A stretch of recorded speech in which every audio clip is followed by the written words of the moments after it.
It's all good. Hello, Georgie and Casey. Hello.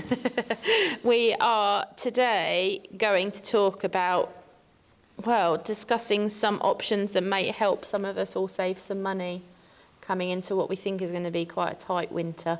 Yeah, I think it's quite apparent that people are skint at the moment. So, yeah, we thought we'd talk about different places that you can save some money and places that you probably shouldn't be saving money when it comes to your horses. Yep.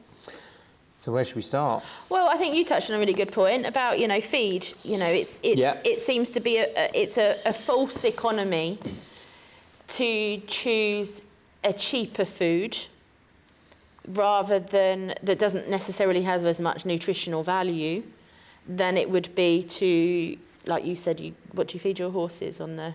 So, well, I mean, all my horses get fed Saracen feed, but I feed them, they all have a balancer. Yeah. And I think horses who don't need additional condition or they don't need masses of energy and what have you, I think if you're at the moment just feeding the cheapest cubes on the market, which nowadays are better than they used to be, but I think nutrition-wise, you'd be better just feeding them a balancer. And although on the face of it, that might seem quite expensive per bag, because, a bag lasts you a month, actually, if you add it up, you're probably better just giving them balancer and a bit of chaff and, leaving it at that, than you are giving them a scoop of nuts twice a day, getting through a bag a week, but actually, even the cheap nuts aren't that cheap anymore. Well, So, very, and that's exactly it. Like, as you were just saying that, I was thinking, well, we've already had the discussion because we had Lizzie talking about how horses don't need extreme amounts of protein, and everybody's been going on about the protein. Yeah.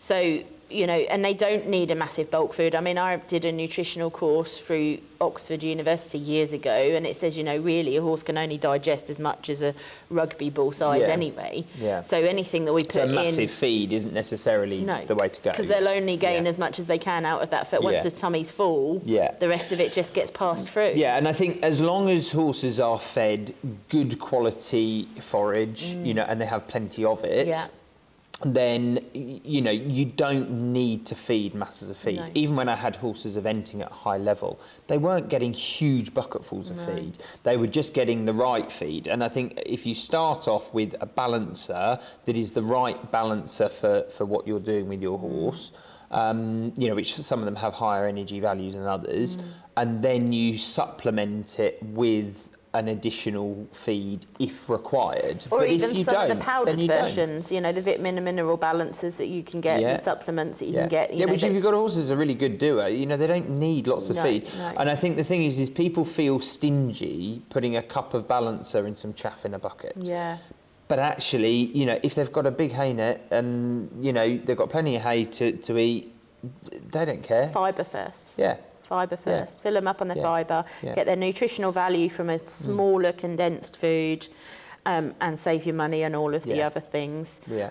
Because we already know a lot of the cheaper alternatives will have a lot of wheat feed and a lot of, stuff that doesn't... Yeah, stuff that doesn't necessarily have a very high nutritional value, and especially when you're talking, vitamins and minerals, which of course the balancers have in them. Yeah.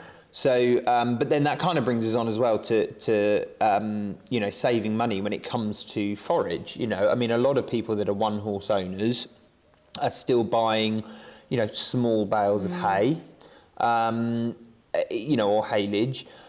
I mean, it's incredibly expensive now. I mean, hay used to be, £2, £2.50 a bale, and now people are paying... You're going back some. Well, maybe, but now people are paying, £7.50 a bale. Yeah, absolutely. And a bale of hay doesn't last a big horse very long if you're giving them ad lib, which you should be. No. So, I mean, personally, I buy big bales of hay. Yeah, me too.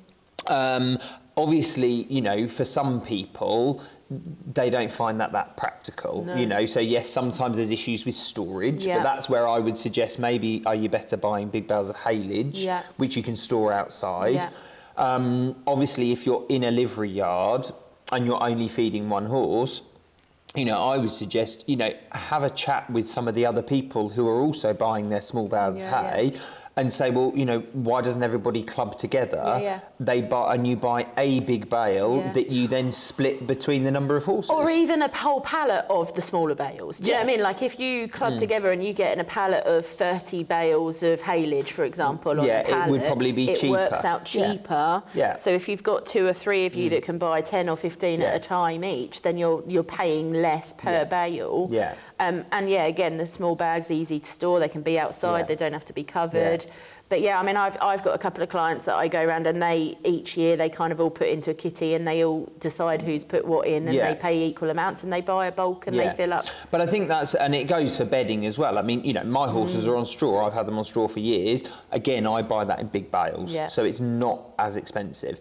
And again, you can have the same principle with that. But also, if your horses are on shavings, in some yards they don't allow you to have them on straw.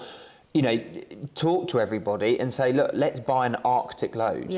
Buy 1 pallet each off an Arctic load if you're in a big yard. And you can save quite a bit. You can do that. Those. And even if you're not in a big yard, talk to your neighbours and people and say, look, if we get a big, Arctic load of shavings in, will you have a pallet? Will you have a pallet? Some people have 1, some people have 2. You save money in the long run, so you're buying it in so much cheaper.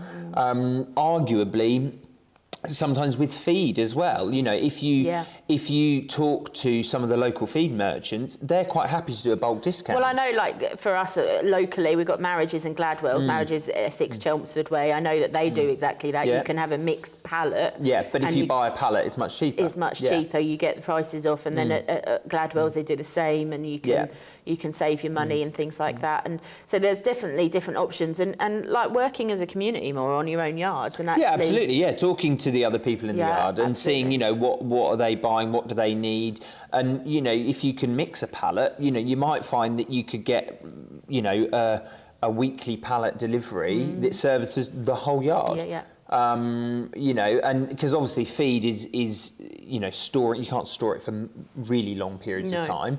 But if you can most food has between 6 to 12 month life on it, depending on what it is. I don't know what the lifespan is, but there is dry. definitely there is a lifespan on it. Yeah. But it's it would be worth talk to people and try and work together because you can all save some money. Yeah, absolutely. And even we all know that horse riding is getting more expensive, keeping horses, everything is got more expensive, and we're certainly noticing it this year more than any, and in all kind of levels of income are noticing the pinch.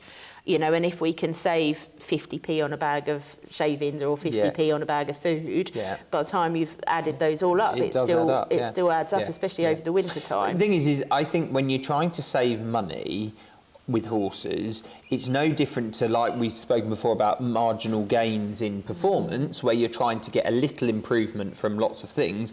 It's the same marginal gains when you're trying to save on cost. I mean, if you can save, a couple of quid on your hay and 50 pence on your feed and a bit on your bedding, it will add up, and by the end of the month you've actually saved quite a lot of money. But I think people do have this tendency to be very kind of, I've got my one horse and I just buy it what it needs in small quantities, but actually you're not saving that much money. Well, I think, this, again, tangent brain, you hit on a really good point there. This is of buying what you need, and I've got a real thing at the moment, I go to a lot of yards, obviously, and I had a client last month, she's like, I've been saving all of the colours, I've got all of the Lemure colours, and I've got all of the matchy, and I'm like, that's great. When was the last time you got a saddle fitted? Might be a while, because I haven't had the money. And you see that a lot.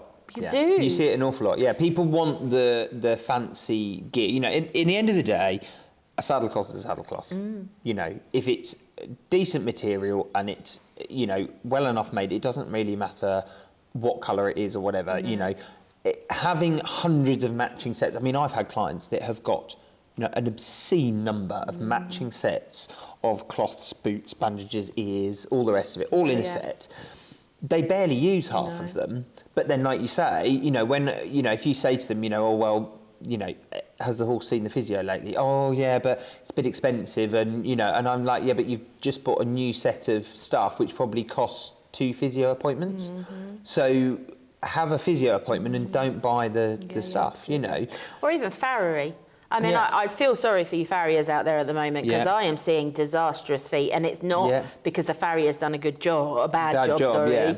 It's because they've left them so long. So long. Yeah. I mean, I'm seeing horses that have been left 12, 13 weeks with the same set of shoes on. Which is just like ridiculous. But they're also asking for problems. Yeah. If you keep leaving feet get so long, the leverage that you're applying to those ligaments and tendons, you're causing problems later on down the line. And this is the problem. And then, of course, when you end up with a massive great vet bill, then you kind of think, well, that was a false economy. Absolutely. You know, as I say, there are certain things you really shouldn't be skimping on. You know, you've got to feed your horse properly. Absolutely. But there are ways to do it that can save you money. You've got to shoe it regularly.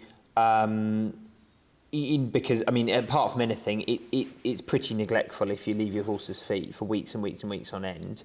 And, you know, you should be, if you're riding a horse, you need to try and make sure you've got the best saddle you can afford. You or know, even if it's just fitted. If it's just a fitted saddle. A fitted saddle, you know, making sure that your tack and equipment, you know, they fit the horse is comfortable in it. You know, it's the same, we've spoken about rugs, you know, there are so many rugs on the market, and some of them are really expensive, and they're great rugs, don't get me wrong. And sometimes it is worth in investing in a really good rug and it lasting longer. But horses love to trash rugs. They rip them and they chew them and they do whatever to them, and that's what happens. You know, you can buy a rug that is not a fancy brand, that still fits well, still keeps your horse warm, dry, whatever, and not spend a fortune. Yeah, absolutely. You know. And if they're going to destroy it anyway, you're better off losing less than 100 quid than you are 200 quid. I always had, when I had a big yard of horses, I always had my collection of rugs that were really quite tatty, that were ripped, and their buckles weren't great and things like that. But they went on the horses that used to love to rip their rugs off. And most of the youngsters, when we first put rugs on them, we would put old grotty rugs on because they were going to rip them off. They'd still keep them warm, but they were going to probably rip them. They were going to trash them, whatever. And so then, you know, when they got to a point that they were no longer usable, you bin them and you got something else. You know, you demote something else to being a grotty rug. But you know, there's a lot of things that you don't need to spend a fortune on. You know, it's a bit like, you know, the number of horses that are on a huge number of supplements. I mean, go through your supplements and think, right, how many of these do they really need? What are they getting from other things in their diet? Do they really need those supplements, you know? Absolutely. There's so many things that people think they're doing the right thing, but actually you're probably just chucking good money after bad. And without wanting to blame companies, there is an element that we have kind of been trained to want the latest colour or the latest thing, and you know, and for companies to try and increase their profit margins, which I completely understand, and to actually earn, you know, money, they've come out with new products that are the latest, greatest, best thing. You know, and you look at a lot of the things out there, you know, there's certain feeds, and it's, you know, the High Shine or whatever, I don't know what brand it is, I'm not up with what all the companies are, but you look at that and you go, okay, so what is it that's added to give that effect? Well, actually, it's just vegetable oil or linseed oil or anything like that. At which point, so can you just add that buy yourself? Some oil, and just add some oil into their diet. Don't pay 35 quid a bag for this nice stuff. And that's the other thing, and you know, things like that. If you feed your horses oil, you can buy oil from a supermarket. Yeah, it can be vegetable, sunflower oil, doesn't matter. You don't have to buy the one that is the Equestrian, you know, branded oil. It's the same oil. You know, there are things that you can buy that, you know, we use, you know, that are, you know, products that we use that you can use with your horses. Absolutely. And they're not going to do them any harm. And they are, you know, a lot cheaper. You know, an awful lot cheaper. I mean, there's even things, I mean, for years, I mean, many years ago when I was working pupil, you know, in the yard there, and I've done it a lot over the years when I've had a lot of horses, is we'd use furniture polish in the tails. Okay. Because it does the exact same job as mane and tail. But a mane and tail, you know, you'd look 13 quid, 15 quid, It's whatever. all silicone at the end of the you day. can buy, you know, your spray. Or even human hair products. Yeah, but you can buy spray for, you know, furniture polish for kind of a quid a tin or something, exactly. you know. So that's what we did when we had masses of horses in, and we wanted to put something in their tails regularly. I'd always have some, you know, some proper mane and tail stuff we'd use for the shows and stuff like that. But in the end, if it does the job, it does the job. Yeah, absolutely. You know, you don't. It's about being clever and smart about what you buy, and what does it do. Yeah. And do you need it? Going back to what you just said, like, do you actually need it? You know, I mean, we spoke on a couple of episodes ago about a certain pad company, and actually after we filmed that, I saw a reel on TikTok, and it was a young girl who's like, I've just spent £500 on 2 pads and now nobody likes them. Well, I've just wasted my money. Well,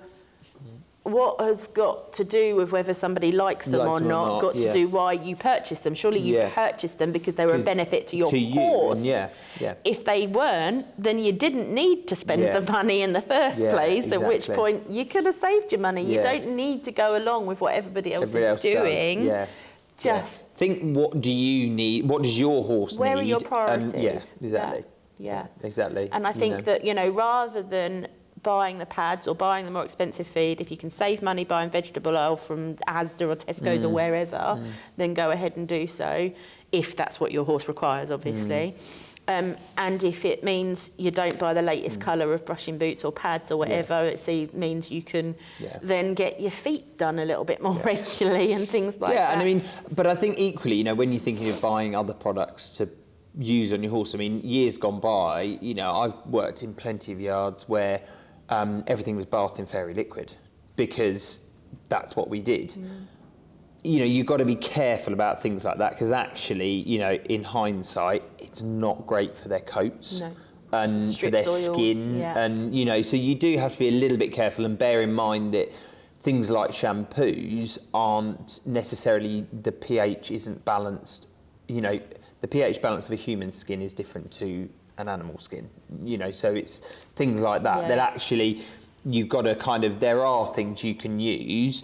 And, you know, don't get me wrong, I mean, I've had the dermatologist up at Newmarket, one of the big Newmarket vets, I mean, she said to me about using it was a human shampoo on a horse that had a really difficult skin, but it was a certain type of human shampoo. So there are human products that you can use, and they are actually a lot cheaper. But you do have to be mindful that some human products don't have nice things in them. Doing your research, educating yourselves a little bit, thinking a little bit outside of the box of it doesn't have to have the equestrian or horse in the title, and just seeing, you know, what other options are available to us. I mean, I know that, you know, it's the same as, you know, certain bucket companies, you know, I mean, I remember when they came out, some of those companies, they were a couple of quid for a bucket. Now you're talking 8, 9 quid for a bucket. Yeah, I mean, and like that's where it's a joke. I mean, I've never bought buckets from a tack shop. No, you go and it's B&Q. no offence to the tack shops, but you can go to B&Q. You can go, Lidl do their little horse aisle. You can get, well, I mean, you can go to a lot of these places and buy things that, you know, for you know, buckets to put feed in and stuff. You can pick them up on eBay for a whole stack of them for not very much each. You know, and they might not last quite as long, but actually in the end, they're not that expensive. They also might not be the right colour. Yeah, but does that matter? I mean, my horses, you know, we have a colour system in the yard where my horses are now. But instead of buying coloured buckets, I have black feed bowls and we put electrical tape on them. So we colour them with electrical tape. Absolutely. So I don't need to buy lots of different colour buckets. I can buy generic things and we do it that way. You know, and, you know, you just have to be clever about what you do. Absolutely. I think that's really important, and I would just want. I mean, even down to the point of, I'm not necessarily saying people should go barefoot or anything like that. But what I'm saying is, if you are to the point where you can't afford to have your shoes done on a regular cycle, basis, sometimes you can argue they're better off not having them. Take the shoes off, and or take the hind shoes off and just leave the front shoes on or something. You know, or even, you know, invest in a pair of hoof boots or whatever it needs in that respect.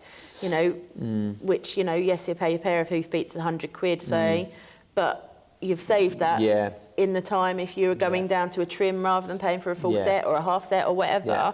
There are different options available, but just not doing it is not really an option. Yeah, exactly. So I think is there anything else we want to kind of add to that, really? I know it's a short one, but it's just getting people to think a bit more. Yeah, I think people just need to think a bit more. And I think, you know, there's many ways to save money. And I think, you know, but don't save money at the cost of the horse, you know, and things that are going to actually not make that horse's life as good as it could be. And if we come across any good hints and tips, or we think of anything in the meantime, we'll do some little shorts and share them. And absolutely. Money saving tips. Absolutely. We can do that. Cool. So is that all right for today? Perfect. Good. Right. See you soon. We will see you next time. Bye-bye.